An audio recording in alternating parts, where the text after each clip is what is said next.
Pulse code modulation और E1 T1 की बात करने के बाद में अब हम बात करते हैं PDH के बारे में।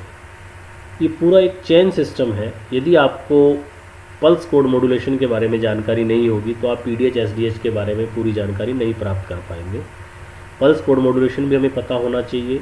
E1 T1 लाइन क्या होती है, क्या उनका बिट रेट रहता है, वो भी हमें पता होना चाहिए। उसके बाद ही हम PDH के बारे में जानकारी प्राप्त कर पाएंगे। उसके बाद फिर SDH के बारे में, फिर नेक्स्ट रहेगा DWDM के बारे में। अब सबसे पहले बात करते हैं हम PDH के बारे में बात करते हैं। PDH के लिए PCM और E1 T1 के बारे में आप देख चुके हैं कि किसी एनालॉग सिग्नल को डिजिटल में जब कन्वर्ट किया गया तो सैम्पलिंग की गई। सैम्पलिंग करने के लिए जो हमारी बेसिक वॉइस फ्रिक्वेंसी की जो फ्रिक्वेंसी है 0 से 4 किलोहर्ट्ज़ है, उसके जस्ट उसका डबल करके हमने उसकी सैम्पलिंग की है 8000 के हिसाब से। तो बिट रेट जो हमारी निकली है 64 kbps निकली है।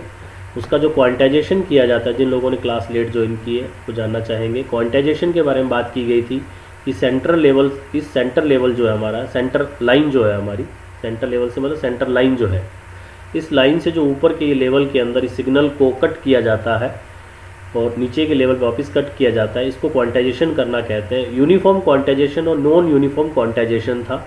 इसमें हमने 2n यानी कि जितनी बिट का सिग्नल हमें चाहिए उसके अकॉर्डिंग तय करते हैं। यदि आप 2 रखेंगे, इसका मतलब हमें 8 बिट का क्वांटाइजेशन करना है, 8 बिट को यूज़ करना है लेवल के अंदर। तो 2 के अंदर हमारे लगभग 256 लेवल क्वांटाइजेशन होते हैं, 0 से लेके 255 तक होते हैं। 128 नीचे रहेंगे, 128 सेंटर लाइन से ऊपर रहेंगे, उसको कहते हैं क्वांटाइजेशन करना। फिर होता है कोडिंग और डीकोडिंग करना। कोडिंग और डीकोडिंग करना 0 और 1 की फॉर्म में कन्वर्ट करना कहते हैं जिसके अंदर। तो PDH के बारे में जानकारी होने से पहले हमें पता होना चाहिए। अब देखिए PDH के बारे में प्लेजिक्रोनस डिजिटल हायरार्की है। प्लेजिक्रोनस डिजिटल हायरार्की का मतलब क्या रहता है उसके बारे में बात करते हैं। प्लेजी का मतलब होता है नियर, क्रोनस का मतलब होता है टाइम, यानी कि ऐसा सिस्टम जो पूरी तरह से सिंक्रोनाइज्ड नहीं है, नियर टू सिंक्रोनाइज्ड है। प्लेजिक्रोनस का मतलब है फुल्ली सिंक्रोनाइज सिस्टम नहीं रहेगा, नियर टू सिंक्रोनाइज सिस्टम रहेगा। फुल्ली सिंक्रोनाइज सिस्टम का मतलब ये होता है कि जितने भी इक्विपमेंट लगे रहते हैं, जो भी डिजिटल ट्रांसमिशन के अंदर काम में इक्विपमेंट आ रहे हैं, उन सब की एक ही क्लॉक रहेगी जिसे कहते हैं सेंट्रल क्लॉक। इन सब की यदि सेंट्रल क्लॉक एक ही है और उस क्लॉक से वो सभी के सभी इक्विपमेंट ऑपरेट हो रहे हैं, तो वो तो रहता है सिंक्रोनस डिजिटल हायरार्की यानी SDH की फॉर्म में आता है। पहले बात कर रहे हैं PDH, यानी कि सिंक्रोनाइज फुल्ली नहीं है, हर इक्विपमेंट की अपनी अपनी क्लॉक हो गई। ये सिस्टम बहुत ही फेमस सिस्टम था अपने समय में, परंतु इसमें कुछ कमियां पाई गई, तब इस सिस्टम को विड्रॉ कर लिया गया। इसमें वही बात जो हमने पहले देखी है कि E1 सिस्टम में 2.048 Mbps का रहेगा, T1 यूज़ करेंगे तो 1.544 Mbps का सिस्टम रहेगा।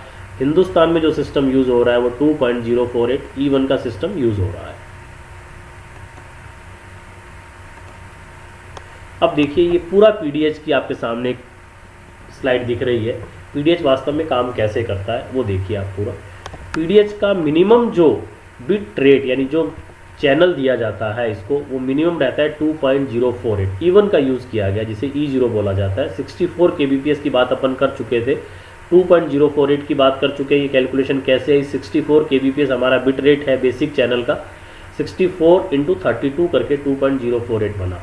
देखिए E1 से E2 कैसे बना, ये E1 कैरियर का ही पूरा स्लाइड दिखाया गया है। यदि एक यहाँ से सिग्नल दिया जाए, 32 चैनल देखिए यहाँ से इन हो रहे हैं, 32 चैनल यहाँ से इन हो रहे हैं, 32 यहाँ से, 32 यहाँ से, 32 यहाँ से। कहने का मतलब ये हो गया कि 2 चैनल मैंने आपको बताए थे कि 2 चैनल के अंदर वो मैनेजमेंट के काम आता है, सिग्नलिंग के, कंट्रोलिंग के, सिंक्रोनाइजेशन के। 30 चैनल के अंदर हमारी इन्फॉर्मेशन रहती है, वो वॉइस की इन्फॉर्मेशन भी हो सकती है, डेटा की इन्फॉर्मेशन भी हो सकती है। अब देखिए 30 चैनल यानी 30 सब्सक्राइबर, 30 डेटा यहाँ से जा रहे हैं, 30 यहाँ से जा रहे हैं, 30 यहाँ से जा रहे हैं, 30 यहाँ से जा रहे हैं, यानी कि इसके अंदर हम जो इसका आउटपुट होगा 2.048 के 4 सिग्नल आपने डाले हैं, तो हमारा जो आउटपुट निकला 8.448 Mbps का आउटपुट निकला। यानी इसमें कितने सब्सक्राइबर हो गए, 120। देखिए ये रहा 30 × 4, 2 Mbps के यदि हमारे पास में 4 हमने यूज़ किए ये, तो 8 Mbps के 120 वॉइस चैनल हमने यूज़ कर लिए यहाँ पे। तो पीडीएच में इतना सा संभव है। परंतु जैसे ही सब्सक्राइबर की आवश्यकता बढ़ी, जैसे हमें लगा कि भाई इस सिस्टम के अंदर हमें सब्सक्राइबर के नंबर्स बढ़ाने हैं, तो हमने उसके अंदर इस प्रकार से एक और लगा लिया, ये हिरार्की। इसमें क्या किया कि सेम यही सिस्टम, यहाँ पे 8, यहाँ पे 8, यहाँ पे 8, वापस इसके अंदर इन किया, 8 Mbps के डेटा इसमें वापस फीड किए। तो देखिए E1 से E2 बना, E2 से E3 जो बना, इसमें बन गया 8448 के। यदि 4 है ये, तो देखिए इनका कैलकुलेशन करेंगे 8 × 4, यदि एक के अंदर 4 इस प्रकार के इनपुट दिए गए तो 480 वॉइस चैनल हो गए। 480 कैसे कैलकुलेशन हुआ, कंफ्यूज होने की इसमें आवश्यकता नहीं है मेरे हिसाब से। यदि 2 Mbps का एक है, उसमें 30 है, और आपने अब चार यहाँ से यूज़ किया, तो 16 हो गया। 16 इंटू अगर आप 30 करेंगे तो यही कैलकुलेशन आएगी, 480 वॉइस चैनल आ गए यहाँ पे। आप इसको पीडीएच पे ट्रांसमिट कर सकते हैं इजीली। पर आपको लगता है कि नहीं हमारे पास सब्सक्राइबर ज़्यादा है, आपको 48 से बढ़ाना है, 480 से, तो आप एक और लगा दीजिए, एक हायरार्की और लगाइए आपने, 34 × 4 1920 वॉइस चैनल, यानी कि मैक्सिमम इसके अंदर हम 7680 वॉइस चैनल मैक्सिमम जोड़ सकते हैं। पीडीएच का जो मैक्सिमम आउटपुट है, पीडीएच का जो आउटपुट रहेगा वो 565 Mbps से ज़्यादा नहीं होना चाहिए। पीडीएच इसी बिट रेट पे काम करेगा। यदि इससे ज़्यादा, यदि आपको 7680 से ज़्यादा वॉइस चैनल चाहिए तो पीडीएच कोई काम का नहीं है। 7680 वॉइस चैनल तक। अब देखिए इस सिस्टम को अगर आप समझने की पूरी कोशिश करें तो ये मल्टीपल मल्टीप्लेक्सिंग हो रही है। इस सिस्टम के अंदर मल्टीपल मल्टीप्लेक्सिंग हो रही है। यहाँ से एक सिग्नल वॉइस चैनल चला, सिंगल वॉइस चैनल को माने आप किसी एक को, वो यहाँ गया, इसके अंदर है क्योंकि यहाँ पे 120 है, यहाँ गया, फिर यहाँ वो सिंगल चैनल यहाँ चल रहा है, यहाँ से होते होते यहाँ आउटपुट में आया। सेम दूसरे साइड में ऐसा सिस्टम लगा होगा, वहाँ पे E5 से E4 बनेगा, E4 से E3 बनेगा, E3 से E2 बनेगा, E2 से E1 बनेगा, तब हमें वो सिंगल चैनल का डेटा मिलेगा। डेटा है या वॉइस, जो भी सब्सक्राइबर के रिक्वायरमेंट के अकॉर्डिंग है। तो इस सिस्टम के अंदर, पीडीएच के अंदर, ये पूरा सिस्टम मैक्सिमम 7680 वॉइस चैनल लेके जाएगा, यानी कि 565 Mbps तक अगर आपको डेटा ट्रांसफ़र करना है तो पीडीएच बहुत अच्छा सिस्टम है। परंतु अब इसकी कमियां आई कि पीडीएच में आने के बाद में शुरू में सिस्टम बहुत अच्छा चला, परंतु इस सिस्टम में कुछ कमियां आने लग गई कि इस सिस्टम को विड्रॉ करना पड़ा। उसके पीछे 2-3 रीज़न थे। पहला रीज़न इसका ये था कि ये प्लेजिक्रोनस डिजिटल हायरार्की थी, यानी कि हर इक्विपमेंट की अपनी अपनी क्लॉक थी।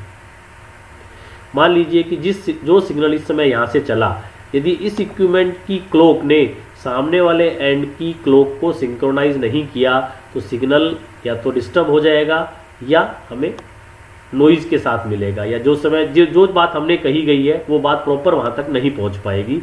तो ये सबसे बड़ी कमी थी कि दोनों की क्लॉक अलग अलग थी, किसी एक सेंट्रली क्लॉक से ये दोनों इक्विपमेंट कंट्रोल नहीं हो रहे थे। ये सबसे बड़ा ड्रॉबैक था। दूसरा ड्रॉबैक ये था कि मान लीजिए कि यहाँ से एक सब्सक्राइबर बैठा, वॉइस चैनल यहाँ से चला, अब दूसरे चैनल पे गया, बीच में इस सिग्नल को कहीं उतारना है, सिर्फ इस सिग्नल को, बाकी को नहीं उतारना। देखिए इस पोजीशन पे आके लगभग आपके पास में 1920 वॉइस चैनल है। यहाँ पे 1920 वॉइस चैनल के अंदर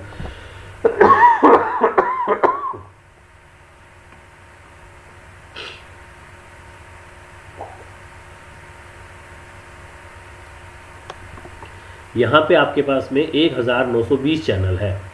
उसमें से आपको ये वाला चैनल बाहर निकालना है, एक वॉइस चैनल आपको यहाँ नीचे उतारना है।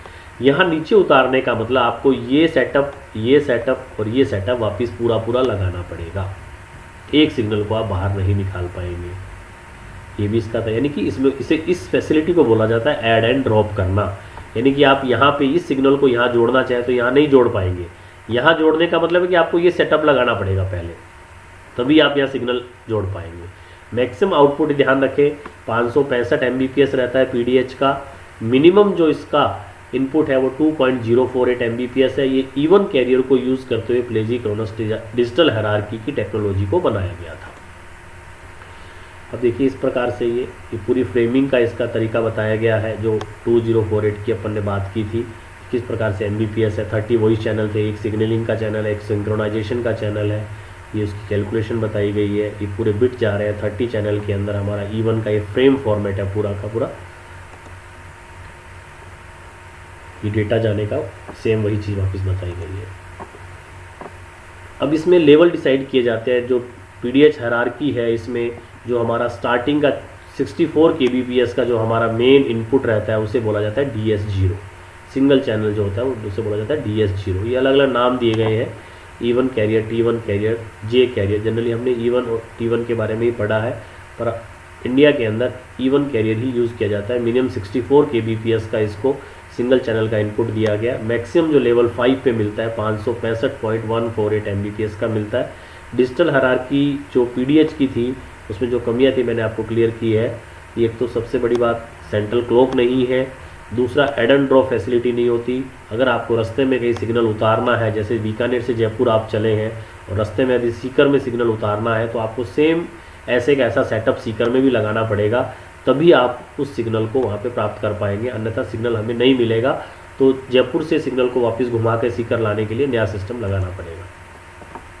ये इसके डिसएडवांटेज बताए गए जो अपन पहले डिस्कस कर चुके हैं, लेजी क्रॉस डिजिटल हायरार्की के।